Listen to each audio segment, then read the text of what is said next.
ہم وہی کہیں گے جو ہمارا دین ہم کو بتاتا ہے، عمل کرو تو تمہارا بھلا ہے۔ باللہ من الشیطان الرجیم، بسم اللہ الرحمن الرحیم۔ والکاظمین الغیظ والعافین عن الناس اللہ یحب المحسنین۔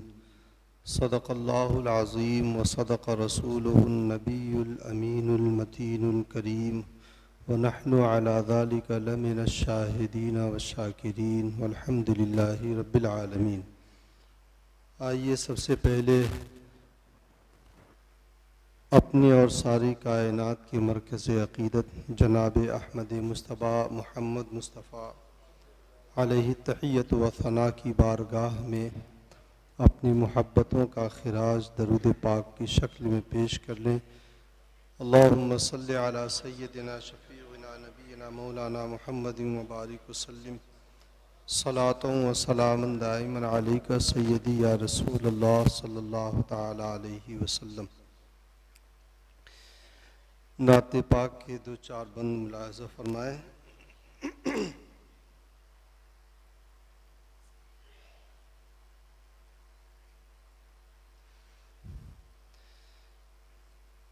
چاند سے ان کے چہرے پر گیسوئے مشک فام دو، چاند سے ان کے چہرے پر گیسوئے مشک فام دو، ایک انوکھی ہے سحر جس سے بہم ہے شام دو۔ حضور صلی اللہ علیہ وسلم کے چہرے اقدس کی یہ تشبیہ بیان ہو رہی ہے کہ اللہ کے رسول صلی اللہ علیہ وسلم کا چہرہ چاند کی طرح روشن ہے، اور جو آپ کی زلفیں ہیں اور چہرے پر بکھر گئی ہیں دونوں طرف، یہ مشک فام دو خوشبودار جو ہے آپ کی جو زلفیں لٹک رہی ہیں وہ کیسی ہے؟ جیسے دن ہو یا سحر ہو، صبح کا وقت ہو اور اجالا چمک رہا ہو اور کنارے کنارے اندھیریاں ڈوب رہی ہوں، اسی طریقے سے جب حضور صلی اللہ علیہ وسلم کے چہرے اقدس کے اوپر زلف عنبری بکھر جاتی تھیں تو ایسا لگتا تھا کہ چاند جو ہے چمک رہا ہے، دن نکل رہا ہے اور رات ڈھل رہی ہے۔ اسی کو کہا چاند سے ان کے چہرے پر گیسوئے مشک فام دو، ایک انوکھی ہے سحر جس سے بہم ہے شام دو۔ اور یہ شعر ملاحظہ فرمائیں کہ ان کی جبین ناز پر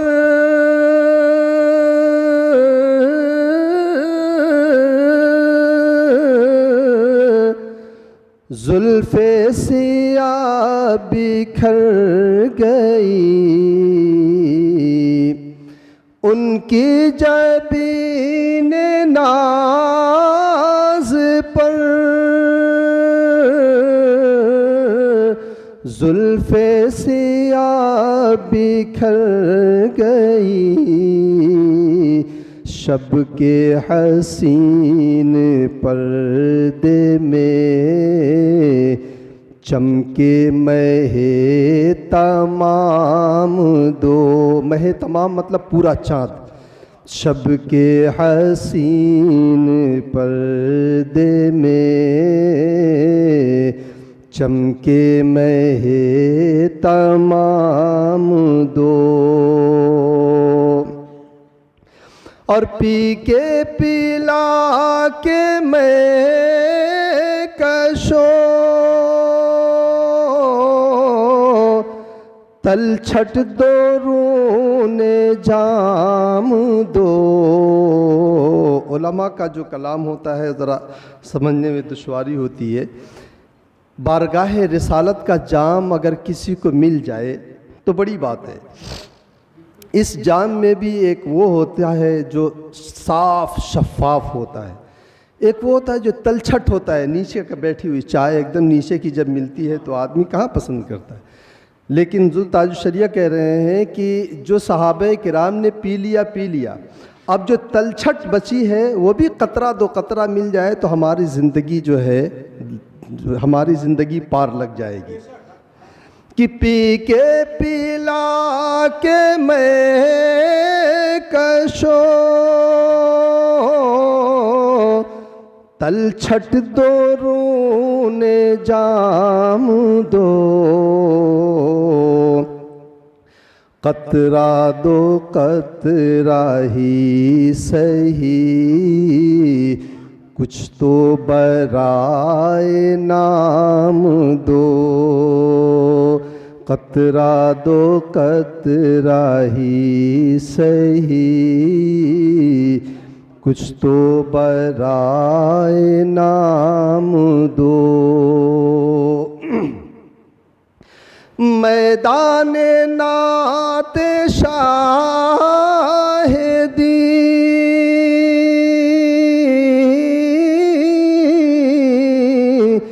اختر ہے پر خطر زمین. میدان نعت شاہدی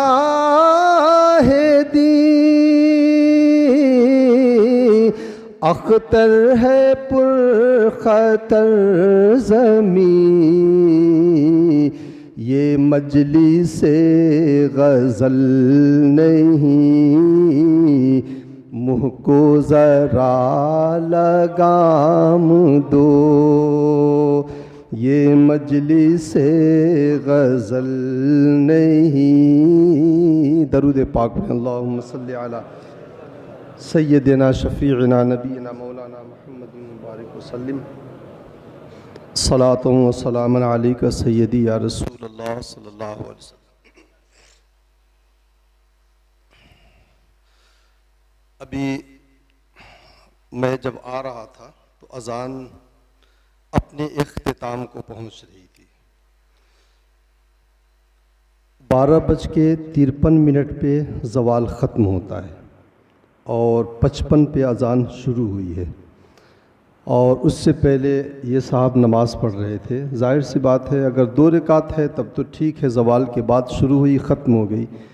لیکن زوال کے وقت میں اگر 4 رکعت انہوں نے پڑھی ہے، زوال کے وقت میں شروع کیا ہے تو وہ نماز مکروہ تحریمی ہوئی اور اس نماز کو توڑ دینا واجب ہے. اور ایسے وقت میں نماز پڑھنا مکروہ تحریمی ہے. تو آئندہ سے آپ سبھی لوگ اس بات کا خیال رکھیں. 3 ایسے اوقات ہیں جن میں نماز پڑھنا مکروہ تحریمی ہے. سورج نکلنے سے لے کر کے 20 منٹ تک کا جو وقت ہوتا ہے، شام کو سورج ڈوبنے سے پہلے کا جو 20 منٹ کا وقت رہتا ہے، اور یہ دوپہر میں جو زوال کا وقت رہتا ہے. تو صبح اور شام کا وقت تو ہم بڑی آسانی سے سمجھ سکتے ہیں. سورج نکلا 20 منٹ 25 منٹ ہم نے انتظار کر لیا. سورج ڈوبنے کا ہمیں وقت معلوم ہے، اس سے 20 منٹ پہلے کا ہم نے جو ہے احتیاط کر لیا. یہ جو وقت ہوتا ہے یہ آگے پیچھے ہوتا رہتا ہے، گھٹتا بڑھتا رہتا ہے. تو ابھی یہ جو ہے 12:53 پہ زوال کا وقت ختم ہوتا ہے. تو اس سے پہلے 12:53 سے پہلے یہ کبھی 20 منٹ رہتا ہے، کبھی 25 منٹ رہتا ہے، آدھا گھنٹہ تک پہنچ جاتا ہے یہ. تو یہ جو ہے ان اوقات میں نماز پڑھنا مکروہ تحریمی ہے. اگر کسی نے نماز شروع کر دیا اور یاد آ گیا کہ یہ مکروہ وقت ہے تو توڑ دینا واجب ہے. نہیں توڑے گا تو گنہگار ہوگا اور پھر وہ نماز اسے دہرانی ہے، توڑے چاہے نہ توڑے. تو نہ توڑ کر کے وہ گنہگار بھی ہوگا، دہرانا بھی ہوگا. تو آپ تمامی حضرات اس بات کا خیال کر لیں. عموماً ایسا ہوتا ہے کہ مکروہ کے وقت ہم لحاظ نہیں کرتے ہیں اور اپنی سنتیں یا اپنی جو ہے قضا نمازیں ہم شروع کر دیتے ہیں. تو اس بات کا لحاظ کریں. اللہ تعالیٰ مجھے اور آپ کو اس کی توفیق عطا فرمائے. درود پاک پڑھیں. اللہم صلی علی سیدنا شفیعنا نبینا مولانا محمد مبارک وسلم صلاۃ و سلام علیک سیدی یا رسول اللہ صلی اللہ علیہ وسلم۔ میں نے جس آیت کریمہ کی تلاوت کا شرف حاصل کیا ہے، اللہ رب العزت فرماتا ہے وَالْكَاظِمِينَ الْغَيْظَ وَالْعَافِينَ عَنِ النَّاسِ وَاللَّهُ يُحِبُّ الْمُحْسِنِينَ۔ یہ آیت کریمہ اگر میں اس سے پہلے والی آیت کریمہ میں پڑھوں تو اس کا مفہوم زیادہ واضح ہو کر کے آپ کے سامنے آئے گا۔ اللہ تبارک و تعالیٰ نے اہل ایمان کو جنت کی طرف دوڑ لگانے کا حکم دیا ہے اور فرمایا ہے کہ وَسَارِعُوا إِلَىٰ مَغْفِرَةٍ مِّن رَبِّكُمْ وَجَنَّةٍ عَرْضُهَا السَّمَاوَاتُ وَالْأَرْضُ أُعِدَّتْ لِلْمُتَّقِينَ، کہ اللہ کی مغفرت اور اس کی رحمت کی طرف اور اس جنت کی طرف دوڑ لگاؤ اور تیزی سے اس کی طرف بڑھو جس جنت کی کشادگی زمین و آسمان کی برابر ہے۔ یہ زمین سے لے کے آسمان تک کی جو مسافت ہے، اللہ کے رسول صلی اللہ علیہ وسلم نے فرمایا تیز رفتار گھوڑا اگر مسلسل دوڑے تو 500 سال کی میں جا کر کے وہ اس آخری حد کو پہنچے گا۔ اتنی کشادگی ہے، اور یہ جنت کی نہیں بلکہ جنت کے ایک دروازے کی کشادگی ہے۔ اس جنت کا ایک جو دروازہ ہے اس کے بارے میں اللہ کے رسول نے فرمایا یہ اتنا چوڑا ہے کہ اگر 500 سال تک ایک تیز رفتار گھوڑا دوڑتا رہے تو اس بازو سے لے کے اس بازو تک پہنچے گا۔ پھر بھی جنت میں جب جنتی جائیں گے تو احادیث طیبہ میں آتا ہے کہ جنتیوں کے ازدحام اور کثرت کی وجہ سے، ان کی بھیڑ کی وجہ سے جنت کا دروازہ چر چر کرے گا۔ اس کا یہ مطلب نہیں ٹوٹ جائے گا، مطلب یہ ازدحام اور کثرت بتانی مقصود ہے جنتیوں کی۔ تو اللہ رب العزت نے فرمایا اس جنت کی طرف دوڑ لگاؤ، اور پھر اس جنت کے بارے میں اللہ رب العزت نے فرمایا ہے اعدت للمتقین، یہ متقیوں کے لیے یہ بنائی گئی ہے۔ اور ان متقیوں کی جو اوصاف، جو صفات بیان کیے گئے ہیں وہ سنیں۔ ان متقیوں کے بارے میں اللہ رب العزت نے فرمایا ہے الذین ينفقون فی السراء والضراء والکاظمین الغیظ والعافین عن الناس واللہ یحب المحسنین۔ یہ 5 صفات بیان کی گئی ہیں۔ ينفقون فی السراء، جو خاموشی سے راہ خدا میں خرچ کر دیتے ہیں، جسے ہم کہتے ہیں بند مٹھی دے دیا، کسی کو پتہ نہ چلے، جس کے بارے میں اللہ کے رسول صلی اللہ علیہ وسلم نے فرمایا کہ ایسا شخص قیامت کے دن اللہ تبارک و تعالیٰ کے عرش کے سائے میں رہے گا، جو داہنے کو دے تو بائیں کو پتہ نہ چلے کہ اس نے کیا دیا کہ نہیں دیا، کتنا دیا، کس کو دیا، کچھ اسے خبر نہیں۔ ينفقون فی السراء والضراء، مشکل وقت میں، خوشی کے وقتوں میں وہ اللہ رب العزت کی راہ میں خرچ کرے۔ والکاظمین الغیظ، غصے کو پی جانے والے۔ والعافین عن الناس، لوگوں کو معاف کر دینے والے۔ واللہ یحب المحسنین، اور احسان فرمانے والوں کو اللہ تبارک و تعالیٰ پسند فرماتا ہے۔ یہ 5 چیزیں ہیں، ان 5 کے اوپر تو میں گفتگو نہیں کروں گا۔ میرے بنیادی جو آج عنوان سخن ہے وہ ہے والکاظمین الغیظ والعافین عن الناس کے اوپر۔ اللہ تبارک و تعالیٰ نے قرآن پاک میں بھی جگہ جگہ ان باتوں کی طرف اشارہ کیا ہے اور حکم دیا ہے، بلکہ آپ روز آنا، ہر ہفتے میں آپ جمعہ میں جو خطبہ ہوتا ہے اس خطبے کے اخیر میں آپ یہ سنتے ہیں، بلکہ خطبے کا ٹیپ ہی اس بات کے اوپر بند ہوتا ہے کہ ان اللہ یأمر بالعدل والاحسان وایتاء ذی القربى وینہی عن الفحشاء والمنکر والبغی۔ اتنی چیزوں کا ذکر رب کائنات نے فرمایا ہے، اس میں ایک احسان ہے جس کے حوالے سے میں آج گفتگو کرنا چاہتا ہوں۔ اللہ تبارک و تعالیٰ نے جگہ جگہ اس کا ارشاد فرمایا ہے۔ اسے اگر ہم اپنے عام گفتگو میں بتانا چاہیں تو اسے ہم کہتے ہیں حسن اخلاق، حسن سلوک۔ ایک ہوتا ہے اخلاق، ایک ہوتا ہے سلوک۔ اخلاق کا یہ مطلب ہوتا ہے، ایک لمحے کے لیے میں آپ کی توجہ ذرا چاہوں گا۔ دیکھیں، آپ کی مسجد بڑی ہے، اخراجات زیادہ ہیں، اور جو ہے جس اعتبار سے یہ مسجد اور جس اعتبار سے نمازی ہیں، میں سمجھتا ہوں کہ اس مسجد کی آمدنی اس اعتبار سے نہیں ہے، اور کوئی ذریعہ آمدنی نہیں ہے، آپ ہی کے جو ہے حسن عطا کے اوپر یہ بھروسہ ہے اس مسجد کا، لہٰذا میری گزارش ہے کہ آپ حضرات جمعہ کے چندے میں خصوصی طور پر اس بات کی طرف توجہ دیں تاکہ اس مسجد کا نظم و نسق جو ہے وہ حسن و خوبی چلتا رہے۔ آپ حضرات سے گزارش ہے کہ اپنی حلال کمائی میں سے زیادہ مسجد کی جھولی میں ڈالیں تاکہ جو ہے اس کا خرچ چلتا رہے۔ ہم اپنی زندگی میں اگر ہفتے کا خرچ نکال لیتے ہیں، بلکہ دن کا ایک خرچ اگر ہم سمجھتے ہیں تو ایک آدمی کا 100 روپیہ 50 روپیہ کہیں نہیں گیا ہے۔ اگر 100 روپیہ وہ مان کے سوچ لے کہ ایک دن کا میرا جیب خرچ جو ہے راہ خدا میں اگر چلا گیا ہے تو یہ بہت بڑی آمدنی کا ذریعہ ہو سکتا ہے اللہ رب العزت کے اس گھر کے لیے۔ تو آپ حضرات اس پر خصوصی توجہ دیا کریں۔ درود پاک پڑھیں۔ اللہم صلی علی سیدنا شفیعنا نبینا مولانا محمد وبارک وسلم صلاۃ و سلام علیک سیدی یا رسول اللہ صلی اللہ علیہ وسلم۔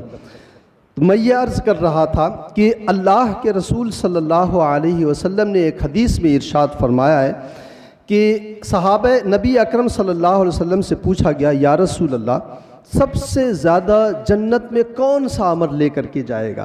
ہم سمجھتے ہیں کہ نماز ہمیں لے کر کے چلی جائے گی، روزے ہمارے لے کر کے چلے جائیں گے، بلا شبہ ہر نیک عمل جنت میں جانے کا سبب ہے، لیکن اللہ کے رسول سے پوچھا گیا کہ سب سے زیادہ جنت میں کون سا عمل لے کر کے جائے گا؟ تو اللہ کے رسول صلی اللہ علیہ وسلم نے فرمایا تقوی اللہ و حسن الخلق، اللہ تبارک و تعالیٰ کا خوف اور حسن اخلاق، یہ سب سے زیادہ جنت میں لے کر کے جائے گا۔ بلکہ اللہ کے رسول صلی اللہ علیہ وسلم سے پوچھا گیا کہ من احب الناس الی اللہ، اللہ رب العزت کے نزدیک سب سے زیادہ کون سے بندے پسند ہیں؟ تو میرے آقا صلی اللہ علیہ وسلم نے فرمایا احسنہم خلقا، جو سب سے زیادہ با اخلاق ہوتا ہے، سب سے زیادہ با مروت اور حلیم ہوتا ہے، وہ اللہ رب العزت کے یہاں سب سے محبوب ہوتا ہے۔ میرے آقا صلی اللہ علیہ وسلم نے ایک حدیث میں ارشاد فرمایا ہے کہ احبکم الی و اقربکم منی مجلسا یوم القیامت احاسنکم اخلاقا، قیامت کے دن سب سے قریب جس کو مجھ سے سب سے زیادہ قریب جسے نشست ملے گی اور جو سب سے زیادہ میرے قریب ہوگا وہ شخص ہوگا جو سب سے زیادہ با اخلاق ہوگا۔ اب اخلاق کسے کہا جاتا ہے؟ ہم یہ سمجھتے ہیں کہ صرف کسی سے ہنس کر کے بول دینا یہی اخلاق ہے، کسی سے میٹھی باتیں بول دینا یہی اخلاق ہے، کسی سے جو ہے اچھی باتیں اور میٹھے بول دینا یہی حسن اخلاق ہے۔ حسن اخلاق ان باتوں کا نام نہیں، حسن اخلاق کا نام یہ ہے کہ آدمی کے اندر حلم و مروت پائی جائے، اخلاق و کردار پایا جائے، شریعت کے مطابق زندگی اس کی گزرتی ہو، ان تمام چیزوں کو اگر ملایا جائے تب جا کر کے حسن اخلاق بنتا ہے۔ اخلاق ایک باطنی چیز ہے، انسان جس چیز سے مل کر کے بنتا ہے وہ دو چیزیں ہیں، ایک جسم ہے اور ایک روح ہے۔ روح یہ باطنی چیز ہے اور جسم یہ ظاہری چیز ہے۔ اسی طریقے سے انسان کے اندر پائے جانے والی جو چیزیں ہیں وہ دو ہیں، ایک جو ہے اخلاق ہے یہ باطنی چیز ہے، ایک سلوک ہے جو ظاہری چیز ہے۔ انسان کی جو فطرت ہوتی ہے اس فطرت کو اخلاق کہا جاتا ہے۔ یہ فطرت کبھی عادتاً ہوا کرتی ہے، کبھی اچھی ہوتی ہے، کبھی بری ہوتی ہے۔ معمولی سی بات کے اوپر ناراض ہو جانا، معمولی سی بات کے اوپر بھڑک جانا، معمولی سی بات کے اوپر کسی کو جو ہے کچھ کہہ دینا، یہ وہ چیزیں ہیں جو آدمی کے برے اخلاق ہوتے ہیں۔ لیکن جب انہی کو مشق کے ذریعہ، ممارست کے ذریعہ، تعلیم کے اوپر ہم عمل کر کے اب انہی اخلاق کو ہم بدل دیتے ہیں تو یہ حسن اخلاق ہوتا ہے۔ معمولی سی بات کے اوپر اپنے خادم اور نوکر کے اوپر کوئی بھڑک جائے اور اسے نوکری سے اگر نکال دے تو یہ تو برے اخلاق ہیں، یہ اخلاق اچھے نہیں ہیں۔ لیکن اگر آدمی احادیث نبویہ کو پڑھے کہ اللہ کے رسول صلی اللہ علیہ وسلم کے خادم خاص حضرت انس بن مالک رضی اللہ تعالیٰ عنہ فرماتے ہیں 10 سال نبی رحمت صلی اللہ علیہ وسلم کی میں نے خدمت کیا اور ان 10 سالوں میں حضور صلی اللہ علیہ وسلم نے ایک مرتبہ بھی مجھ سے اف تک نہیں کہا۔ کبھی اللہ کے رسول نے یہ نہیں فرمایا کہ تم نے یہ کام کیوں نہیں کیا، تم نے یہ کام کیا تو ایسے کیوں کر دیا، تم نے یہ کام کے لیے میں نے تمہیں بھیجا تم گئے کیوں نہیں۔ اللہ کے رسول صلی اللہ علیہ وسلم نے 10 سالوں میں ایک مرتبہ بھی مجھ سے کسی بات کے اوپر نہیں ٹوکا۔ فرماتے ہیں ایک دن اللہ کے رسول نے مجھے کسی کام سے بھیجا، میں گیا، میں بچہ تھا، جا کے بچوں کے ساتھ میں کھیلنے لگا اور وہ کام میرے ذہن سے نکل گیا۔ اتفاق سے اللہ کے رسول صلی اللہ علیہ وسلم کا جب گزر ہوا تو حضور صلی اللہ علیہ وسلم نے میرے گردن پر ہاتھ رکھا اور سر پر شفقت سے ہاتھ پھیرتے ہوئے کہا، یا انیس اذهب لما امرتک، اے انیس، یہ حضرت انس کو تصغیر کے ساتھ پیار اور محبت میں تصغیر کے ساتھ کہا، انیس میں نے جس کام کے لیے تم سے کہا تھا اس کام کے لیے گئے نہیں، اور پھر حضرت انس رضی اللہ تعالیٰ عنہ کو بھیجا۔ آج کے زمانے میں اگر ہم کسی کو ایک مرتبہ آواز دے دیں، دو مرتبہ آواز دے دیں، تیسری مرتبہ آدمی جھڑک کے کنارے ہو جاتا ہے۔ اگر ہم کسی کو ایک مرتبہ کسی کام کے لیے وہ نہیں جاتا ہے تو آدمی دوسری مرتبہ اس سے بالکل بیزار ہو جاتا ہے۔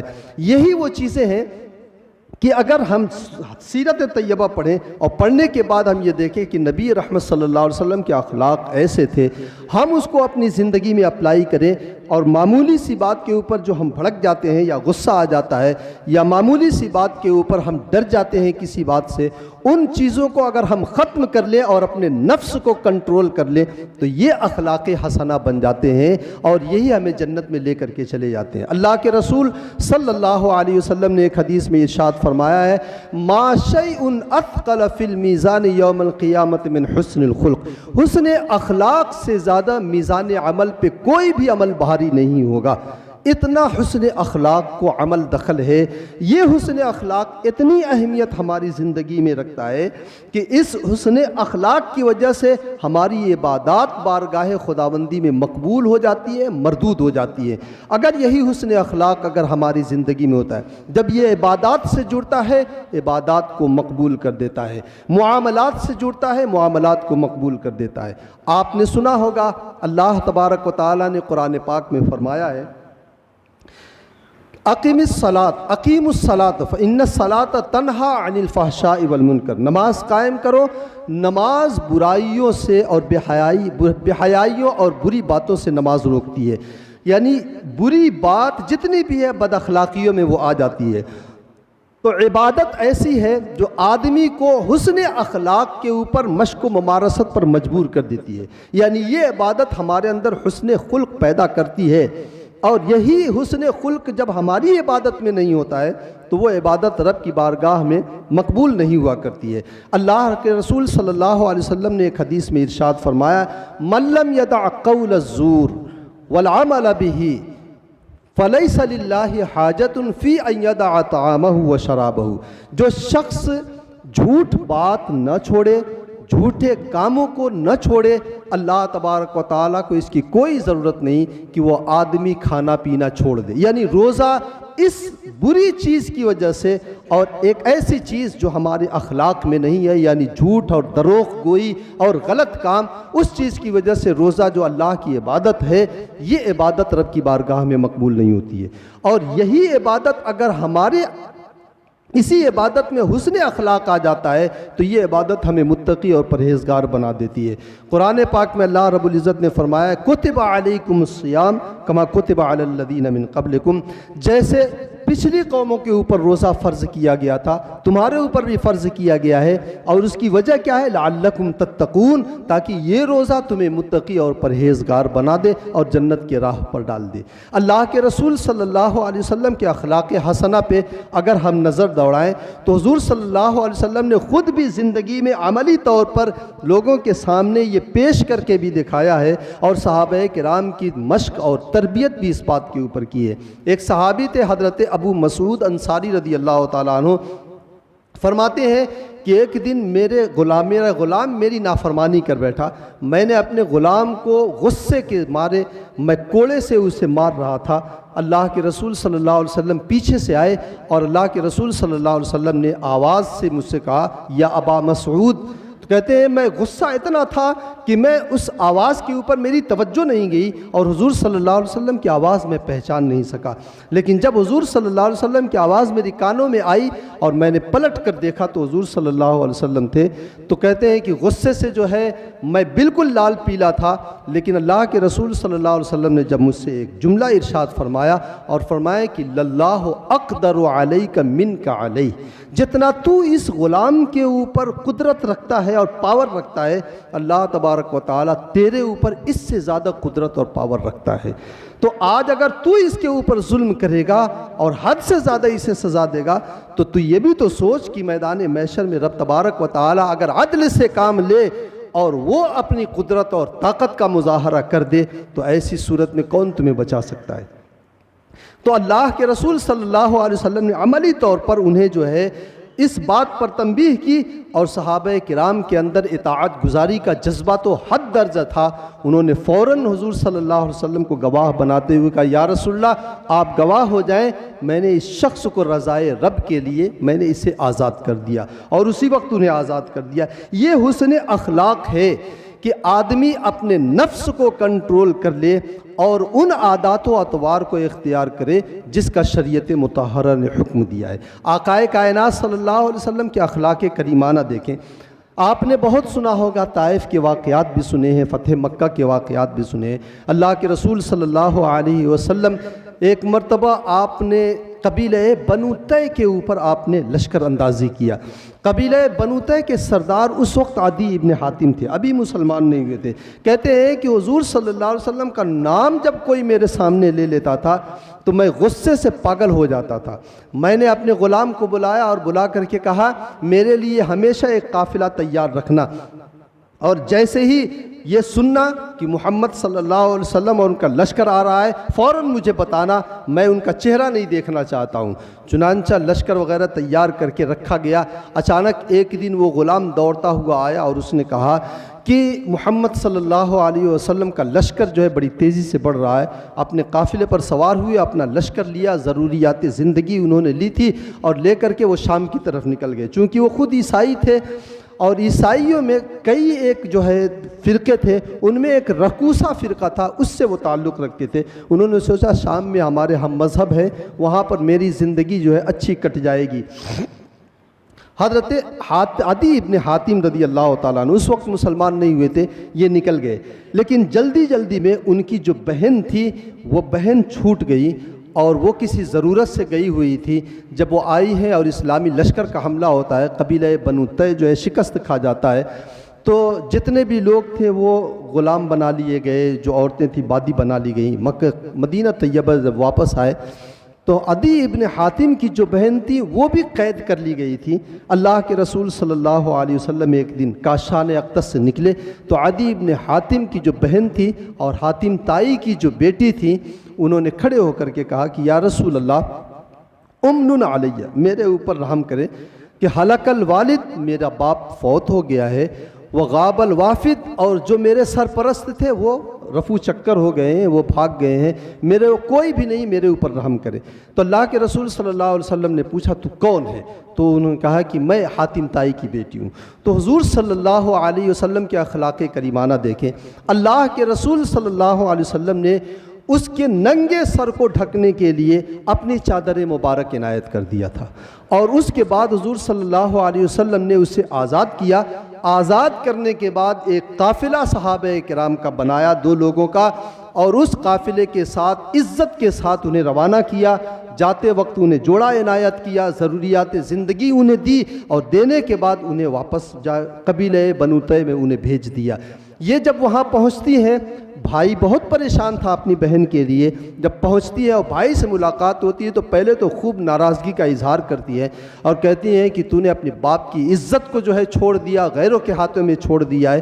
جب اس کے بعد شکوہ شکایت ختم ہوئی تو عدی ابن حاتم نے پوچھا تم نے محمد کو کیسا پایا؟